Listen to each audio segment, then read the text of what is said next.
Namo tassa bhagavato arahato samma sambuddhassa. Namo tassa bhagavato arahato samma sambuddhassa. Namo tassa bhagavato arahato samma sambuddhassa.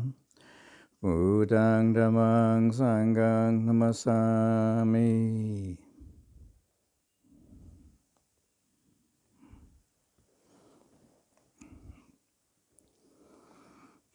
So this is Sutta class number 10, Vasa 2022. And now we've arrived at the fourth theme of the Satipatthana Sutta, what's referred to generally as the Dhammas. There are 5 categories of Buddhist teachings. And in one way, they kind of follow on from the third theme of states of mind. You've been practicing, right? States of mind, awareness of states of mind. So if you have been practicing it, you may have noticed that some of these states of mind, they fall into certain patterns. 2 most basic patterns. There are some states of mind which pull down, distract, cloud the mind. And then there are some states of mind which brighten, lighten, maybe even enlighten the small e of the mind. Positive states of mind, so to speak. So the Buddha was aware of these, of course. And I was reflecting that probably it also is a result, these themes anyway, the 5 hindrances and the 7 factors of awakening, they're probably a direct result of the Buddha's insight into causality, as I mentioned last week. The Buddha was one of the unique qualities of the Buddha's teachings, that the Buddha had insight into causality. So he could see that these states of mind, positive and negative, were just part of causal processes. So the natural way to develop the mind then is to reduce the negative ones and develop the positive ones. People who believe that these, everything's due to, say, an accident in the cosmos, or no causal basis to them, or it's just a kind of a joke of the universe, wouldn't bother with developing these positive and negative states of mind as ways to develop. They would have seen that connection, but the Buddha did, and then he laid down this, there's different various ways you could explain, but 5 hindrances. There are actually 7 because 2 of them are doubled, but anyway, just to keep it simple, 5 to start off with. And 7 factors of awakening, reasonably easy to recognize too. In the, I think the paramitas, the qualities the Buddha developed to become a Buddha, there's 10 paramitas, but the Buddha, just for the rest of us ordinary beings, 7 is enough. You don't need to develop dana, factor of awakening. but anyway. So in the scripture, it actually lists these dhammas, these themes, by number, 5, 6, 7, and then 4 at the end, 4 noble truths. But I put them in sequence where they're kind of related. So the hindrances and factors of awakening are related. If you read the scripture, chapter 46 in Connected Discourses, anybody read it? Huh? Oh, Anybody? No, I did their homework. Only me. The teacher can't be lazy, Okay, it's your enlightenment or not, it's not mine. I mean, well, maybe it is, but I mean, it's your up to you anyway. But anyway, two of the key scriptures talk about the interrelationship of hindrances and factors of awakening. They're kind of exactly, you can say, contrasted. There's the way to, very simply, the way to work on the hindrances is develop 7 factors of awakening. And to do that, you have to weaken the hindrances. So they're interrelated, you see. And there's that scripture, that chapter 46 is about the factors of awakening. I know it's quite thick, but they are factors of awakening, not factors of falling asleep. Awakening, if you want awakening, and be serious about it. They're very, very important. But anyway, the hindrances, I mean, in practical terms, you can say the factors of the hindrances, they hinder the factors of awakening, right? They distract the mind, they cloud the mind, so it's very hard to develop focused attention or collectedness, very hard to develop mindfulness, clarity of mind. But on the other hand, if you can study these hindrances, if you can really understand them at the real source, they actually are very precious jewels because they come from yourself. These hindrances are the ways that yourself expresses itself, negatively, mind you. So they have their source within ourself. It's the self which has sensual desire, I want, or has ill will, I don't want. Even sleepiness and restlessness all come from the self. So if you're able to follow this hindrance back to its real source, you go right back to the source of self, right back to the key cause of suffering then, if you can do that. Easier said than done. Otherwise we'd all, be there already, wouldn't we? But anyway. But anyway, these hindrances are, well, in order to do that though, to follow these hindrances back to the source, usually it helps that we do at least attenuate the hindrances to some degree. In order to realize collectedness or samadhi, then we need to reduce the hindrances anyway to some degree, but they're only really overcome by the arahant, who's realized complete selflessness. The very, very source of self has been uprooted, so then the hindrances are all finished. And there's kind of a gradual weakening as the different stages of awakening happen, then the hindrances are weakened anyway, attenuated somewhat. So the hindrances, I went to the trouble of putting them on the board even. Do you remember 5 of them? You remember them by now? Yes. Well, I mean, some people might find more than 5, but notice more than 5, but anyway, 5 basic ones. So these hindrances, like I say, they come out of the Buddha's realization of causality. So there is, of course, a sequence. First of all, to be aware of the hindrance. And this is, again, a lot easier said than done because, I mean, while when I gave some talks in New Zealand, I said, people like to hear about the factors of awakening, but who wants to hear about the hindrances? Nah, you don't want to hear that stuff, hindrances. Me? Hindrance? I'm here to be enlightened, right? Not be hindered. However, you're all experienced meditators by now. You might have noticed a few hindrances, huh? 2.5 months into the retreat, Rains retreat, you might have noticed a few hindrances. Huh? Anybody? Don't need to personalize it too much. Just we're all on the same page. But maybe we have different ones we've noticed, though. We have our own preference, which ones we kind of excel at, or indulge in, or whatever. No, but, But if you look at these in general, I mean, you can recognize that there is a personality there too. Huh?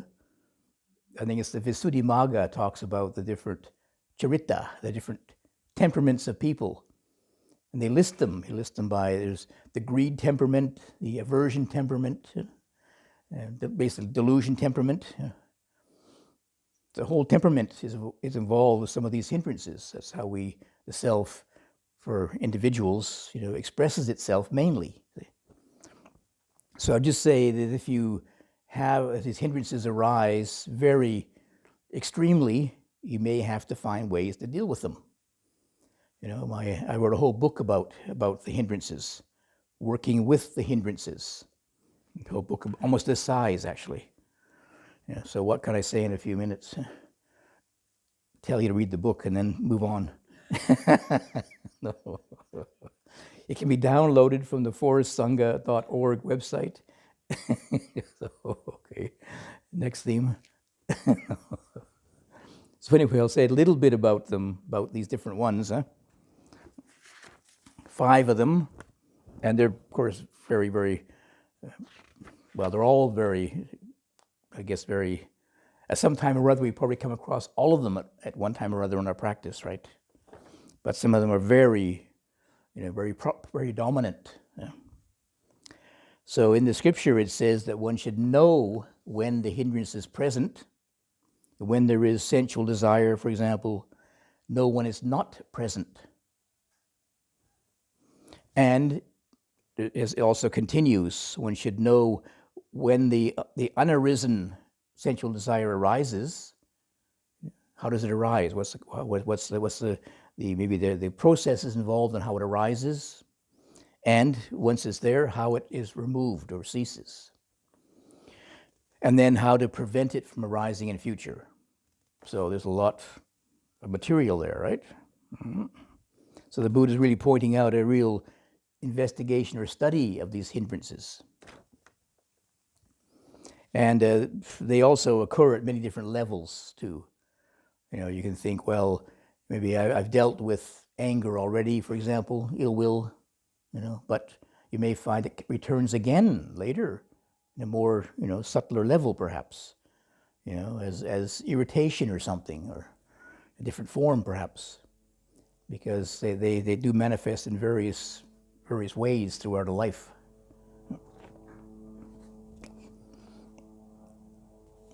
And just being able to especially investigate the cause of these hindrances. So remember the lesson, one of the 2 lessons from the class last week, 2 important lessons of causality. Spend some time investigating the cause, right? Don't get over-obsessed with the effect, but spend some time investigating the cause of the effect. I mean, it's a little bit counterintuitive because, of course, most of us wake up with the effect, the suffering, for example.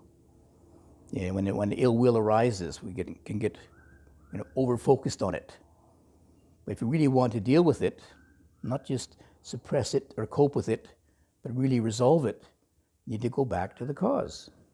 So at least have some energy, put some energy into trying to investigate the cause, even though probably initially the cause will be very, unclear at the very least. But you can bring it back to the physical sensation, right? We already have well grounded in the physical sensation. How's the breathing with ill will, for example? What's the quality of the breathing with ill will? What's the other physical sensations of ill will? What's the feeling about ill will? You can study those, and maybe you get some perspective on it then.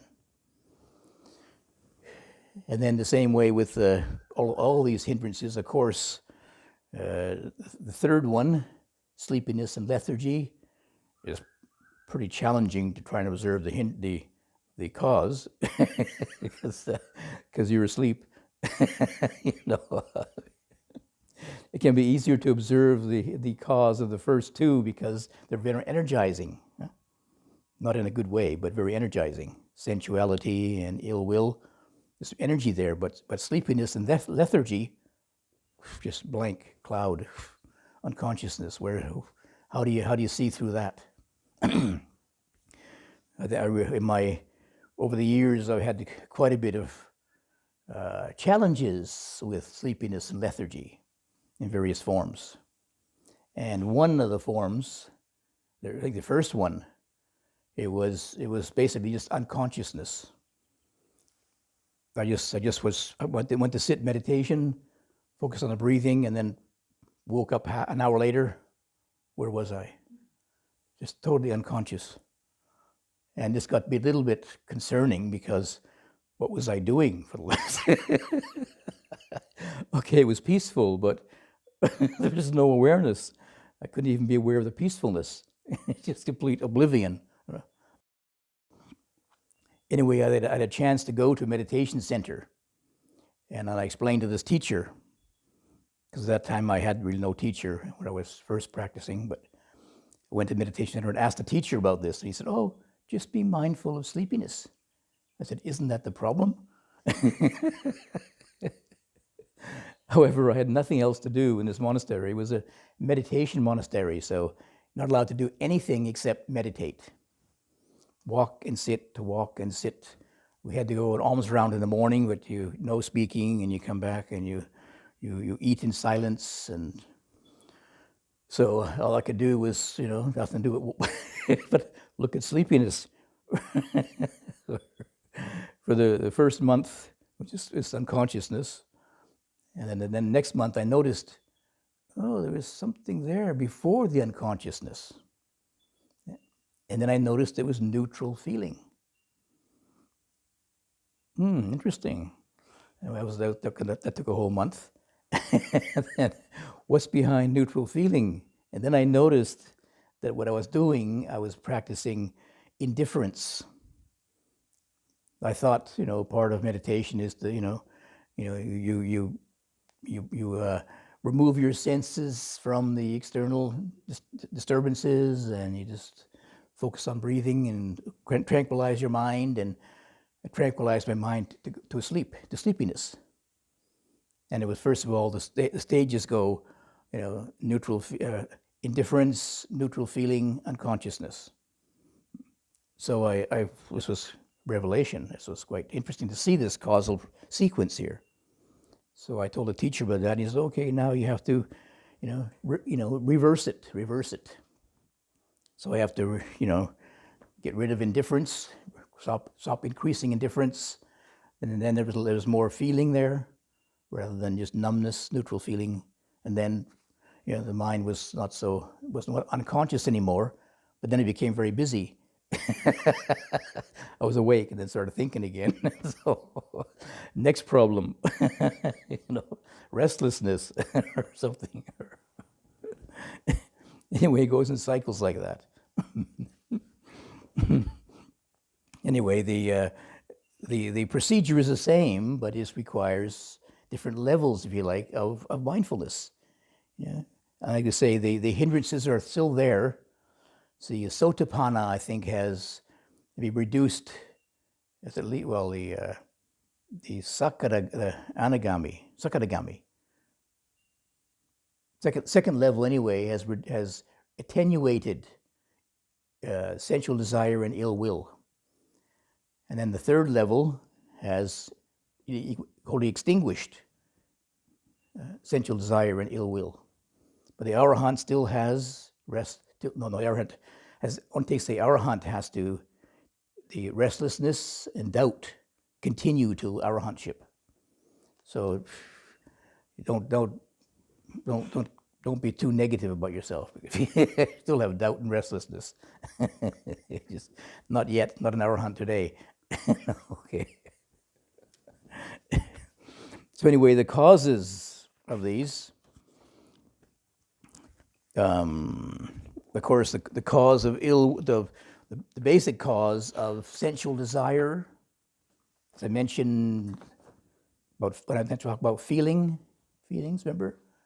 The cause of the greed, of sensual desire is pleasant feeling. Right? You got that? Remember that? 2 weeks ago. Right? Forgotten already. Okay. Pleasant feeling gives rise to greed. Unpleasant feeling gives rise to aversion. And then neutral feeling gives rise to delusion. I would say maybe the last three are basically delusion. Sleepiness, restlessness, and doubt. Forms of delusion. But in the scripture, if you read the scriptures, the chapter there on factors of awakening, the Buddha gives a more psychological analysis of the causes of sensual desire. Right? The sign of the beautiful. One looks at things as attractive. So when you see things as attractive, behind it, of course, there is a self. Why does the self need something attractive or beautiful to look at, or hear, or whatever? Why does it need something beautiful? Can't you just look at everything and, ideally, everything doesn't. There's no such thing as beautiful and ugly. It's a self decision. The self makes that up. This is beautiful. That's ugly. Gray is.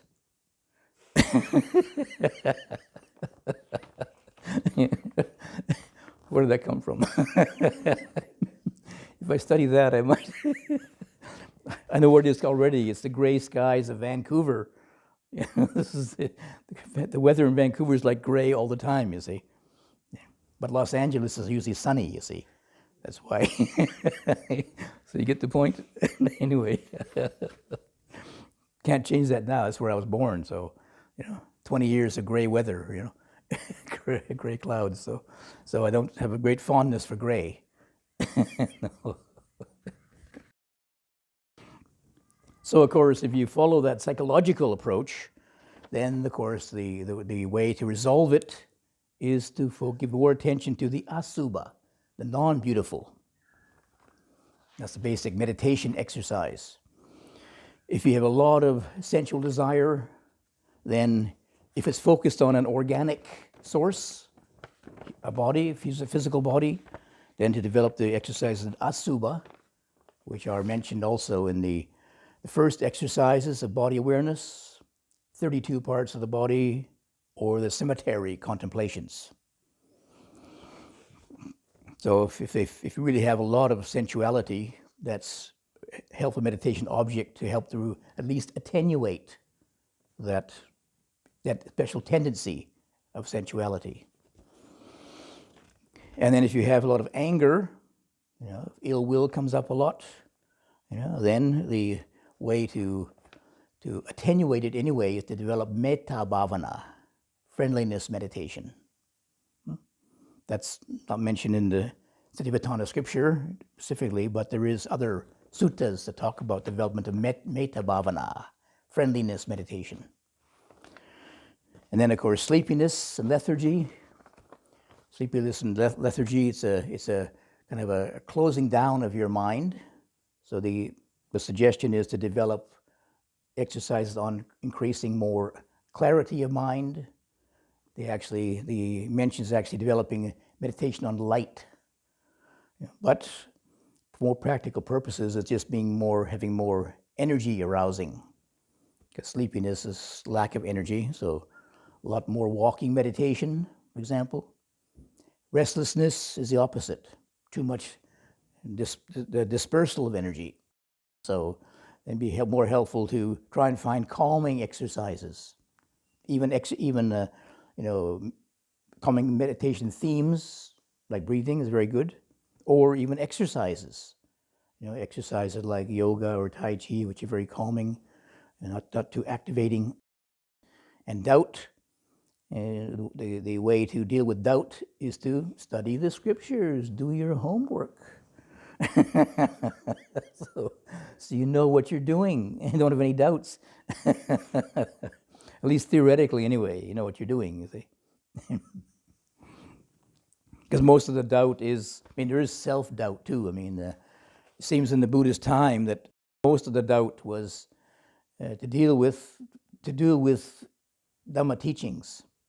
Because there were so many teachings around in the Buddha's time, it was, which teacher is right? Which one will I follow?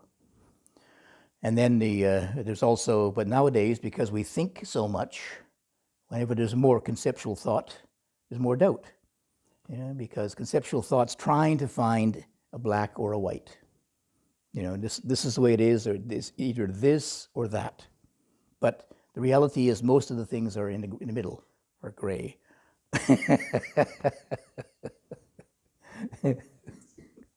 But experience, if you turn your attention to the direct experience, begin to experience the gray between, you see.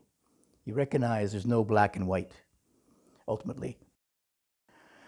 So when you have that experience, it's shifting your you can say your wisdom from conceptual understanding to experiential understanding. And you have less doubt, because this is the way it is. I had a very confrontational experience of doubt when I was in Thailand in the early days, because when I went there in the beginning, just before going there, I'd studied Buddhism at university, comparative religion. So I'd actually met Buddhism in Sri Lanka the year before. Then I came back to the university and I had to take an elective. So I thought, well, maybe I should learn about religions, formally speaking. I've been to Christian countries and Muslim countries and Hindu countries and Jewish countries, and what's their basic, tenets of the religion. So I studied, one of the courses was on Buddhism. So when I got to Thailand, I knew Buddhism. I passed the course. So I knew it was the Four Noble Truths and the Eightfold Path, and the Four Noble Truths and the Eightfold Path. I knew it already, you see. Then I come to meditate, and it wasn't quite so simple. I'd be sitting there, is this the first noble truth, or is this the second noble truth? Is this the first? Is this right view, or is this right energy? It was just, and I got so confused, I just couldn't figure it out. And then I realized what I was doing. I was trying to put this experience, which is multifaceted, into nice, neat categories. But even when you start even to look at, you pick apart even those categories, like right energy, for example. What exactly is right energy when it comes to direct experience? You can look in the book and it says, oh yes, to develop the wholesome qualities, not develop the unskillful quality. What's wholesome? What's unskillful? What's unskillful?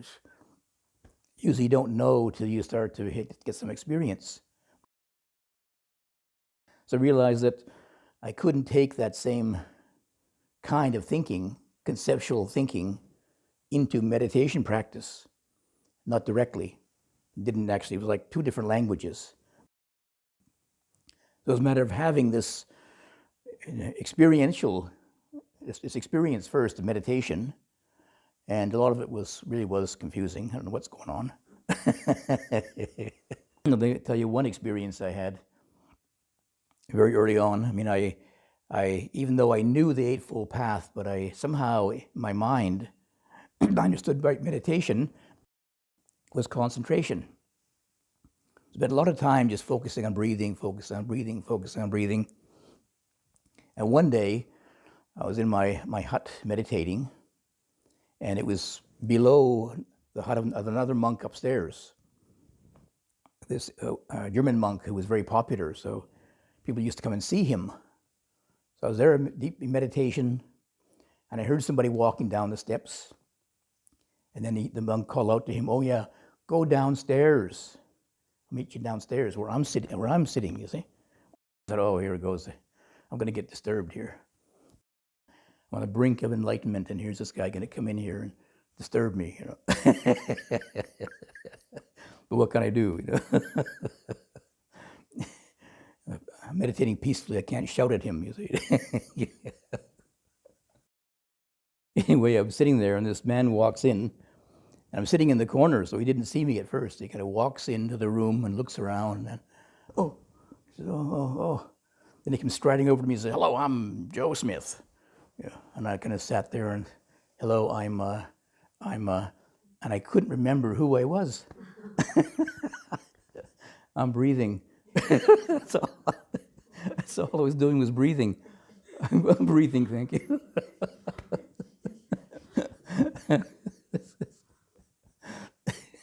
Just forgot who I was for the whole time. Then I had to really start thinking, who am I? Oh yes, right, I'm so and so. And then of course the whole story came out. I'm this person. I'm here. I'm doing this, and I'm going. but at that time, I just realized how far away I was. I wasn't. Sometimes I got up in the morning, I wasn't even on this planet anymore. I was in outer space somewhere, totally spaced out. So I see why the Buddha had the monks go almost around in the morning to come back from different planets, to come back to planet Earth again. So, I wasn't talking to anybody all day long, and then in the morning we got alms around, and in Chiang Mai we had to give a blessing, you see. So I had to open my mouth, and hopefully I knew what was going to come out sometimes, because I didn't. Had to really memorize this short chant, blessing chant. But then I could kind of come back and focus back on reality again, and oh yeah, right. This is the 20th century, right? And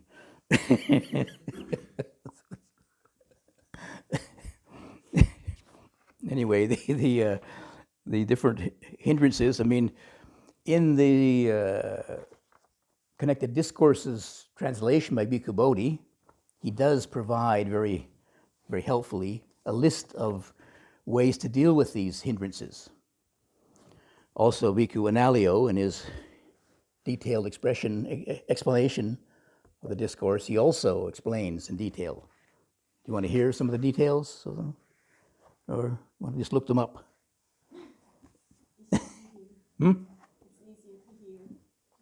It's already halfway here. Well, very small printing too. Wow, if I can read that in the dark here. Anyway, I'll give you some general overview. I mean, the sensual desire. Again, he mentions the Subha practices, and then guarding the doors of the senses. If you notice, you're noticing how sensual desire can arise. Of course, it arises through the sense doors: sight, sound, smell, taste, touch, thought. So having a guard over the senses can prevent the rising of sensual desire. Once it arises, perhaps it already gets energized, and then it gets proliferated. And moderation in food, not overindulgence in food, and good friends and suitable conversation. So for aversion, metta bhavana, then reflecting on the karmic consequences of one's deeds. If you reflect upon the negative qualities of anger, as I mentioned, remember some time ago, if you are prone to a lot of anger, you're reborn and being ugly. Reflect upon that, you might think twice about being angry, right? Let's see, wise consideration, I guess that's yoniso manasikara. If you just bring awareness to the body, for example, when you have aversion or ill will, just notice how you feel. If you have aversion, how does the body feel? Is it pleasant? For most people, when they have ill will, then adrenaline arises. Adrenaline, so it's a bit of a shock. Adrenaline is really, really unpleasant. And what can happen is then you get a shot of adrenaline in your system, and it's very, very unpleasant. So then you get angry at this unpleasant experience, and more adrenaline gets shot into the system. You get caught in a loop, you see, this chemical loop of feedback loop, you see, and more angry all the time. Till you find somebody outside to dump it on, or scream at, or pound, and then it displaces the adrenaline, and you feel good for a minute anyway. And then, oops, what did I do? Negative consequences. You're gonna get a payback here, revenge maybe for that person. Also, likewise with aversion, good friends and suitable conversation. So with sleepiness and lethargy, lessening food intake, changing meditation postures, cognition of light, staying outdoors. We have plenty of that, don't we? Yeah. Good friends and suitable conversation. Restlessness and worry. Good knowledge of the scriptures. Clarification of discourses. Well-versed in ethical conduct. Visiting experienced elders. And good friends and suitable conversation. And with doubt, similarly, with doubt, good knowledge of the scriptures, and then questioning about the discourses, and then ethical conduct, strong commitment.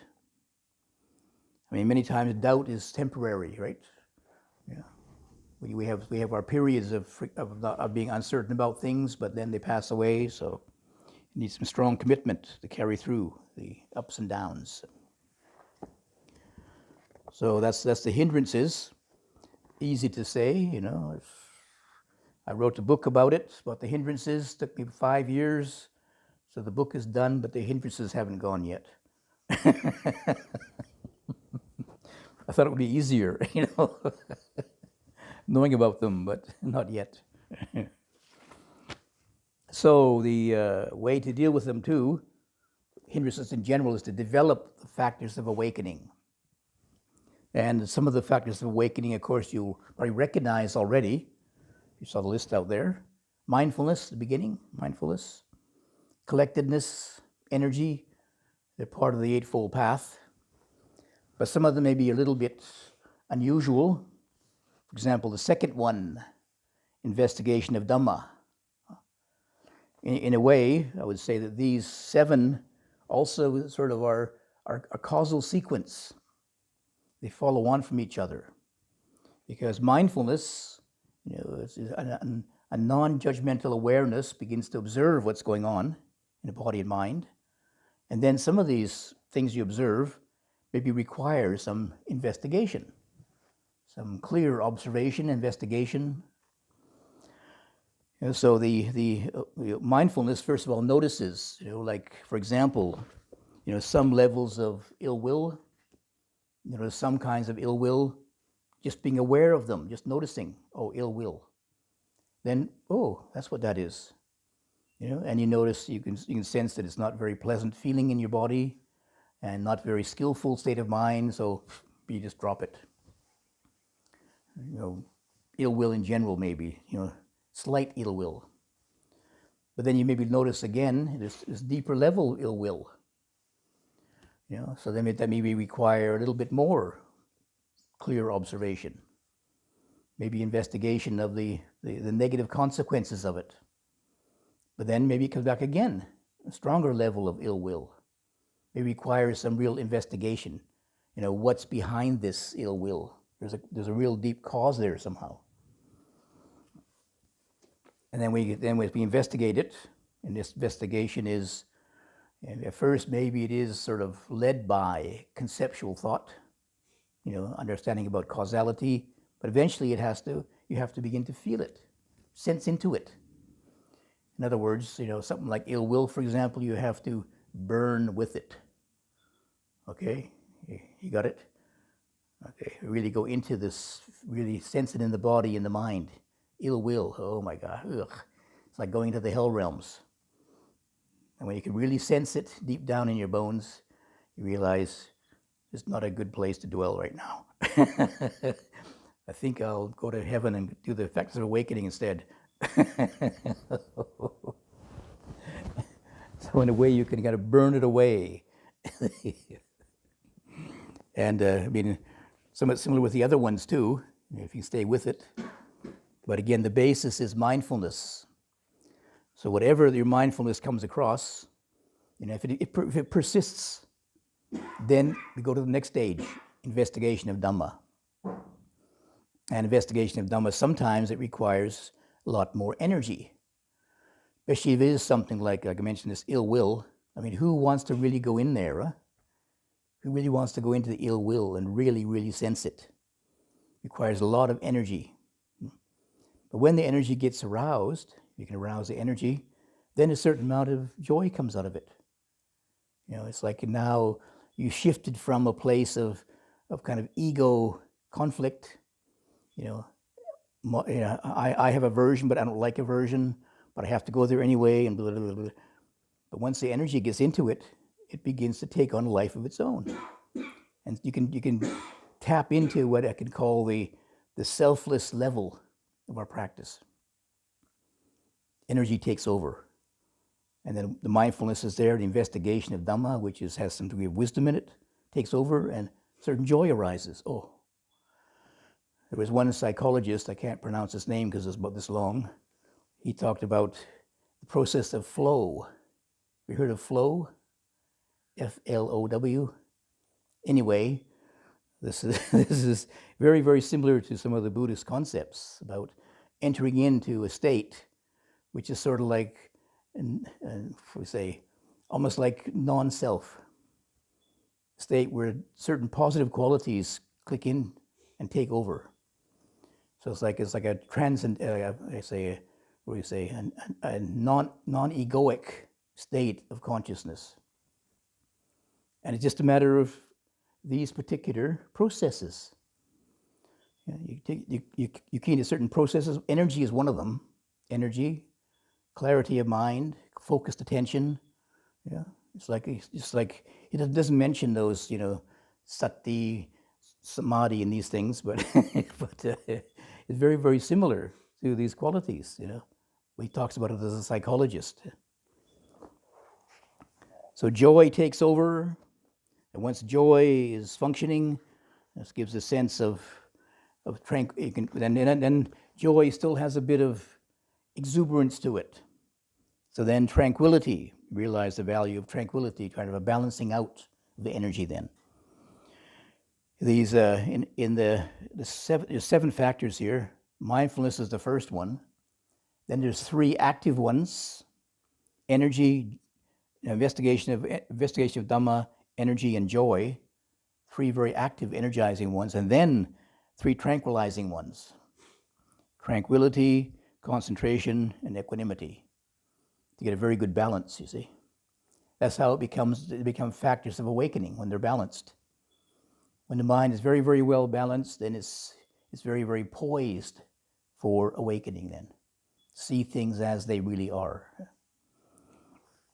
So joy leads on to tranquility, which can lead to collectedness or samadhi. Then samadhi leads on to equanimity. If you remember that I mentioned it, that equanimity is one of the factors of the 4th absorption, 4th level of collectedness. Equanimity is the main factor there. The early stages of absorption, it's piti sukha, joy and well-being are the early stages, but the very, very highest stage is equanimity. So anyway, these factors of awakening, again, we all have them within us to some degree, but most people haven't realized that they can be factors of awakening. We all have tranquility. I remember, Saturday morning, tranquility led to sleepiness. But I didn't realize it was a factor of awakening. But it's easy, unfortunately, it's too easy to mistake tranquility for sleepiness, So it requires quite a bit of mindfulness to be able to distinguish the two, you see. And like I mentioned my story about dealing with sleepiness, I thought I was practicing equanimity, but it became indifference, because equanimity is a very, very evolved, very high, advanced state of mind. It's being equanimous with disturbance, where indifference is trying to be calm or peaceful without disturbances. It's pushing it away, suppressing it. So, but that leads to a decline of energy, shutting down of the mind, and then unconsciousness. So that's not the very, it's peaceful, but Ajahn Chah would say it's the tranquility of a water buffalo. So if you want to stay as a water buffalo, then you could practice indifference, but people don't know water buffaloes here, do they? But usually in Thailand, the water buffaloes are very, very tranquil, very peaceful, walking along through the rice paddies, you know. However, they don't like orange robes. So they're also known to attack monks. we were a little bit luckier because we had brown robes, but the orange robes monks had to be really, really careful walking around with water buffaloes. It's like a flag to a bull. You know? So developing these factors of awakening, again, there is Analayo and Bhikkhu Bodhi in his translation of the Connected Discourses. He also mentions from the commentary various other factors that can lead to the development of these qualities. So should I mention them too? I've got a few minutes left here. Voice holds out. Developing mindfulness. One of the factors is avoiding unmindful people. That means, how can you get away from them here? Huh? Fortunately, we're all mindful here, so it doesn't. We're in good company, right? Means you can't go outside, though. You can't leave, you know. Okay. And inclining the mind accordingly towards mindfulness. See? So we've already talked about this for four classes now about developing mindfulness. So you should have some idea, you know, how to develop it. So with investigation of Dhamma, it starts off here with a theoretical inquiry. You know, what's going on here? You know, what is this quality, say, that mindfulness uncovers or exposes? You know, for example, you know, what is ill will? Ajahn Chah talked quite a bit. He mentioned a number of times about. He said, you know, when you really go into ill will, you know, it's not the same as a dictionary. You can read the dictionary definition of ill will, but when you really go into it with mindfulness, quite a different experience. You know, first of all, it's not just a head trip. You know, it's body, feeling, states of mind, the total experience. So I mean, that's if you have mindfulness. See? If not, you can get caught into it, and of course, you just get whipped up by it, and then you're sort of unconscious with your anger, not mindful of it anymore. You're in the middle of the raging storm. So balancing, investigation Dhamma also for balancing of the faculties, the 5 faculties, avoiding unwise people, reflecting on the deeper aspect of the Dhamma, and inclining the mind towards investigation of Dhamma. So there was a stage, I think some years ago, when the meditation became popular in the West. You know, they used to kind of, in some circles, it was kind of ridiculed as navel gazing. You hear about that? Just sitting there looking at your navel, see. But and it was, you know, kind of denigrated as being like just turning off your mind, being stupid, you see. But over the years, people begin to appreciate that Buddhist meditation involves mindfulness and investigation, study, but of course it's a study in the sense of not just theoretical knowledge, but experiential knowledge. So to be able to be aware of your states of mind. So now they're using some of the techniques of Buddhist meditation in psychology treatments. People to observe their anxiety, be able to observe their fear, whatever. There's even a man I knew in England who was a psychologist, and he was treating people who had so-called schizophrenia. And he said he used meditation with them. I said, how can you do that? Because, I mean, one of the characteristics of schizophrenia is hallucinations, you see. He said, well, I found out that they could watch their breath for 5 minutes. Then they got caught and many of their thoughts came up, you see. But for the first 5 minutes, they could just observe it, step back and just observe their hallucinations, if you like, you see. But any more than 5 minutes, most of them got caught in it. See? So they could begin to observe, these were, there was a part of them that could observe the hallucinations, so they weren't the hallucinations. Okay? But, for people who were diagnosed with being schizophrenic, many of them had this in extreme. So they had to most of them had to take drugs to cut down their hallucinations, but he didn't want to give them drugs, so he taught them meditation. So I don't know how successful he was, but anyway, it worked for some time, he said. Okay, energy. Wow. Quite a few here for energy. You know about energy already anyway, don't you? Yeah. Walking up to the sala briskly. Keeping your eyes looking out for snakes. Reflecting on the fearfulness of the plains of misery. Wow. Seeing the benefits of effort. Reflecting on the path to be practiced. Or reflecting on the inspiring qualities.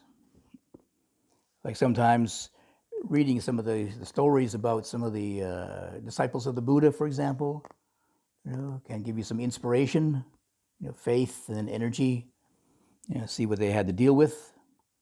And even reading about some of the biographies of some of the forest ajahns, what they had to face sometimes.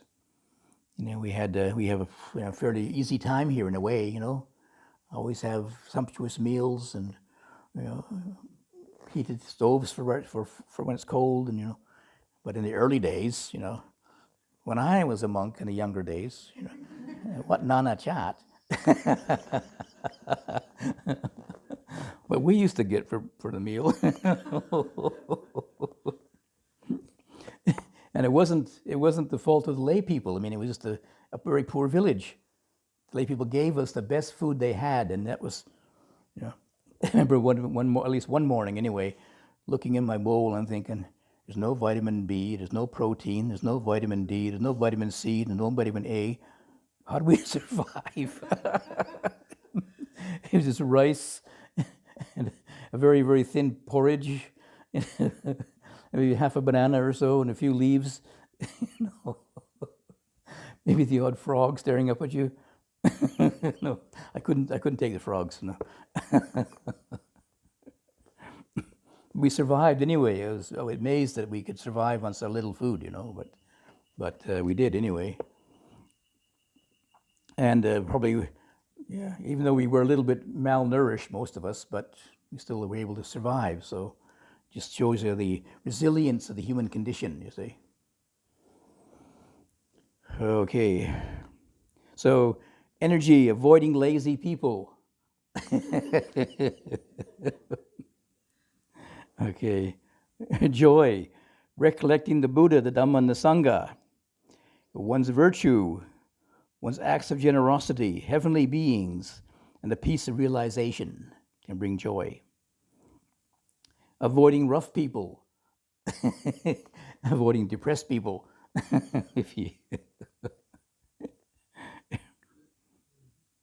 Reflecting on the inspiring discourses. Tranquility. Oh, here we are. Good food. Agreeable weather. Oh, yeah, I was getting around to it. Comfortable posture. Balanced behavior. Avoiding restless people.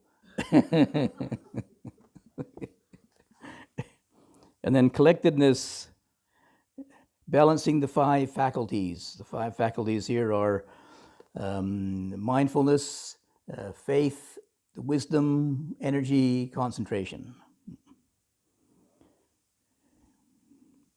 Skill in taking up the sign of concentration. Skill in inciting, restraining, gladdening, and not interfering with the mind at the right time. So these are, so I think I mentioned, the first class was about or early on anyway, was about the 7 ways of dealing with the outflows. You remember that one? Sometimes we have to restrain, sometimes we have to be patient, avoiding, whatever. Yeah. So recognizing what the right time and place is. Sometimes your mind is very, very busy, so maybe it's that time, maybe it's useful to try to restrain the mind or draw the mind in to focus. Sometimes the mind is so restless, it's just counterproductive. Better to go for a walk, change your posture, do some small activity, collect your wood in or something, or sweep your kuti or something, just to change the situation, and then go back to the meditation object again. And just maybe that little shift in energy, shift in activity will change the mind. But one needs to know how to work with the mind in a skillful way rather than just try to push through all the time. Pushing through, trying to use willpower is not, in the end, not very helpful. Avoiding distracting people, concentration. Reflecting on the attainment of absorption. Maybe that can make you even more restless. Equanimity. Detachment, it says here, detachment towards people and things. Avoiding prejudiced people. And then it says equanimity, the detachment, sort of like, maybe it's more like, rather than detachment, it's more like, disinterest, more disinterest in getting involved in too many things, you see. Not detaching so much. There's a danger that detachment can become just a kind of a turning off, can become a dissociation. It's a danger of that, dissociating. I've met quite a few dissociated meditators in my time, so it's not very helpful. It's just like me trying to practice equanimity and then doing this indifference, you see. People think that, turning off, being not attached. The non-attachment needs to come from inside realizing the weight of attachment. Ajahn Chah talked about the story of the man carrying the big weight on his back. I forget which book it's in, but anyway, this guy carrying around this big weight on his back, and somebody said, "Why don't you put it down?" He said, "No, I need it. He said, "No, you just put it down, drop it." So one day he's so exhausted, he puts it down and says, "Oh, I'm still alive. It does work." Letting go. Usually we're so caught up with trying to maintain our self-image that we don't know how to put things down. Just drop them, put them down. Like sometimes if you're struggling with some thought in your mind, some hindrance maybe, just try to just put it down. Yeah. I often mention to people, when you come into the meditation hall, take your shoes off, put all your worries in your shoes, and leave them there. Take your shoes and socks and your worries off and leave them outside. Don't bring them with you, because they'll be there when you go out anyway, But for now, you can just put them down, at least for half an hour or so. Just put them down, And if you can do that, just keep, dropping, putting down, letting go. You find it becomes, a very helpful habit, very useful. Usually, we're always accumulating things, taking things up, trying to sort things out, trying to figure things out, whatever. But one of the easiest ways, just put them down, drop it. Not throw it away, but just drop it, let it go, put it down. They have the saying in Thai, "Ploi wang." Ploi, let go, wang, put down. So it's very, very simple when you think about it, or don't think about it too much. But just take up your breathing. Just drop your worrying thoughts, your confused thoughts. Just put them down. Take up the breathing. Okay, they come back again usually, but you try and just put them down. Let it go. And after a while, maybe it becomes a very helpful support for your meditation. Not pushing away, not refusing. Just put it down for a minute or two, and forget about it. Easy to say, but if you do that as a practice, You can find it's a very, very helpful attitude to bring to your meditation practice, putting down, letting go. In fact, the development of these factors of awakening, they say they're supposed to be based on seclusion, fading away, cessation, culminating in letting go. So even though the kind of main principle is the cultivator develop these factors of awakening, but it has to be based upon letting go. Because these factors of awakening, even they are positive, but if you hold on to them, they can become obstacles. People can become attached to them. You know, they learn, they kind of take up a sort of a possessiveness. You know, this is my meditation, this is my mindfulness, this is my samadhi. And in the long term, it's beyond you, actually. But otherwise, that can block you from really recognizing the selfless quality of these flow from someplace deep within the non-self. Hindrances come out of the self. Factors of awakening come from the non-self. Of course, we use the self to get them initiated, get them fueled up, but then learn to step away from them. Then they just flow into our life then. And our life becomes factors of awakening themselves, but nobody owning it. Just factors of awakening functioning. So we're awake all the time then. Don't have to make them anymore, they already exist. So, good luck. I can say. Keep going with it.